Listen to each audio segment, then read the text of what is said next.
Okay. Hello, everyone. My name is Oyanga, and I came from Mongolia, and I work as the senior specialist at the General Authority for Land Administration, GIS, and Cartography.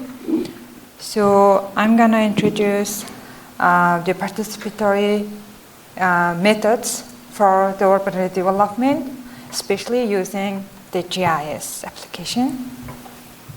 So here is the summary of the topics.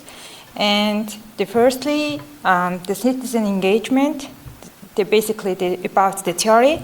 And the second, evaluate the current situation in Mongolia and determine the successful factors. And after that, select the methods.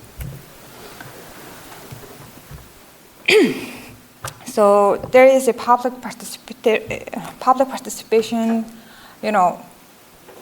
it's very wide concept. So there is no only one the theory or only one the definition of public participation. But here is the Originating's ladder, which is about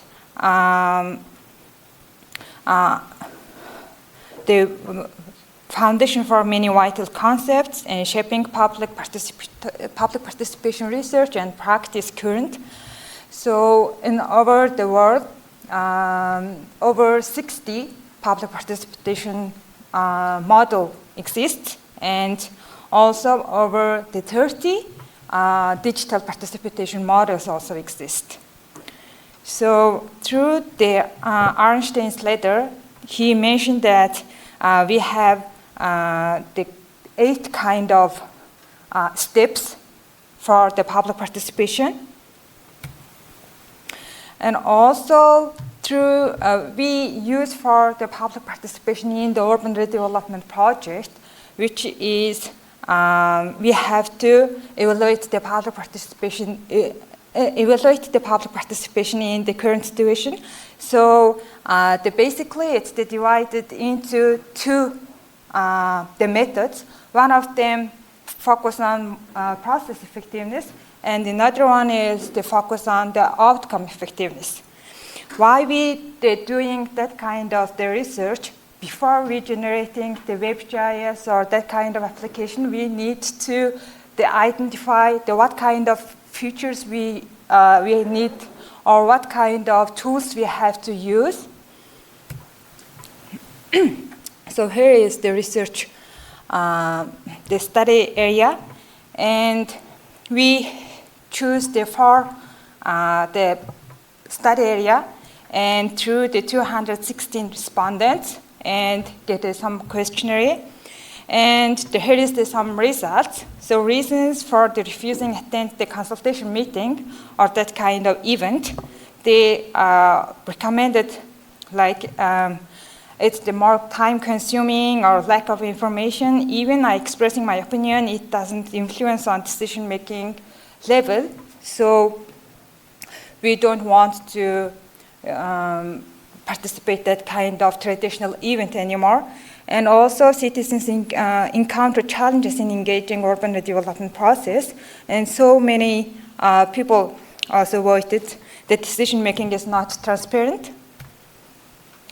So for the future improvement initiatives from citizens, they want to influence on decision-making level, also we have to suggest the diverse methods, not only traditional way, but also the digital or that kind of methods we have to use.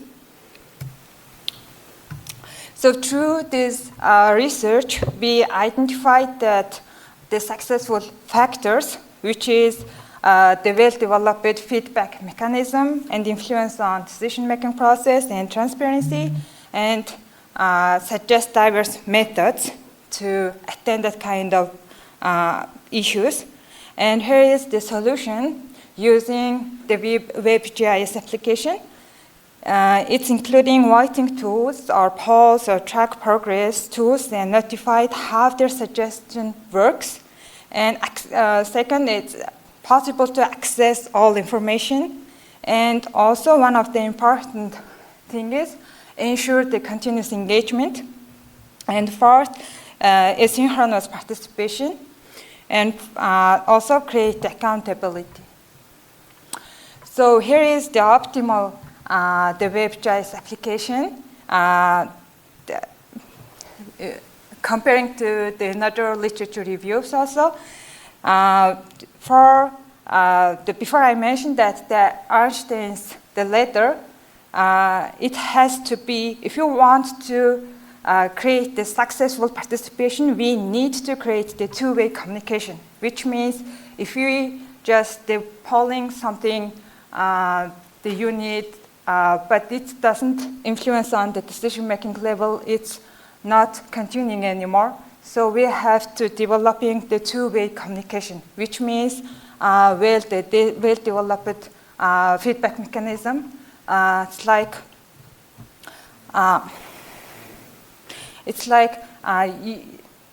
after you voting something, you should know that how it works and how it influences the decision-making level. So here is the first demo of the application.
Yeah, but I can see it play there. You talk to your dog, huh? okay, let me see. There's someone. No. So it plays someone.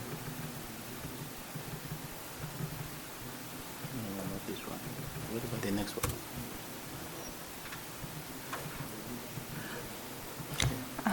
There was one you actually showed how to play. Yeah, this one. That's the play, yeah. Okay.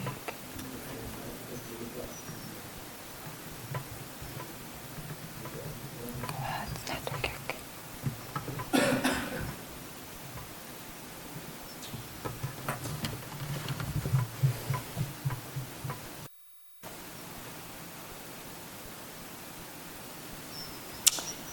I'm so sorry for. So here is the first, the demo application, which is, basically it's map-based questionnaire for collecting data from the citizens. And if you want to ask what kind of needs you have, and also you can, point out this specific location.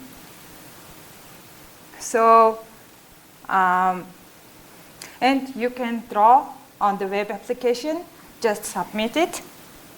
And after we collecting the data, there is also urban planners in a municipality or local level, and they are gonna prioritizing the level, and they suggested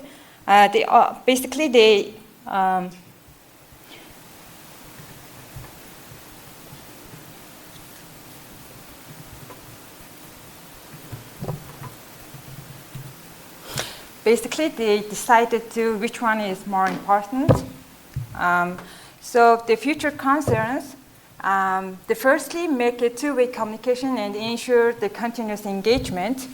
And second one is the data cleaning, because before, they be collecting the data, so we have so many the data, and we don't know which one is the correct or which one is unnecessary. So it's kind of tough.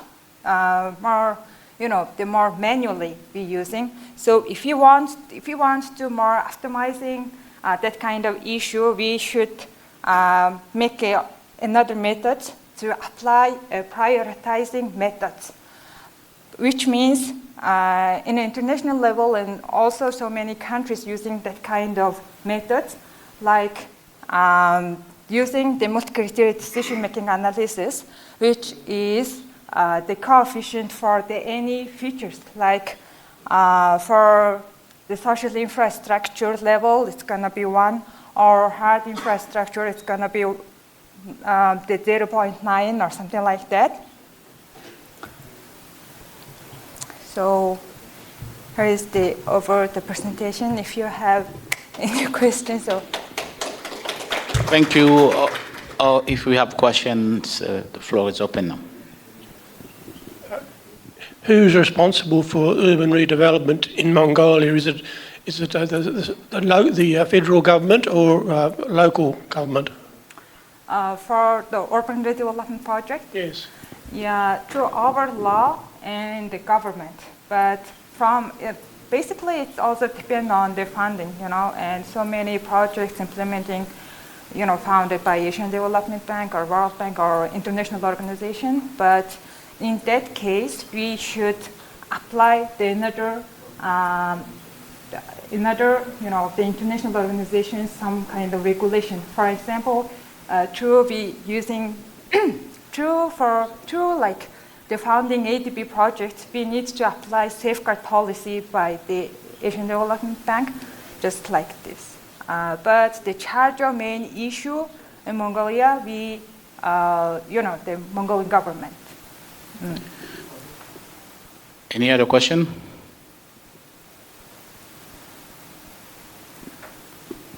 Okay, if we don't have any question, let's applaud again for our speaker.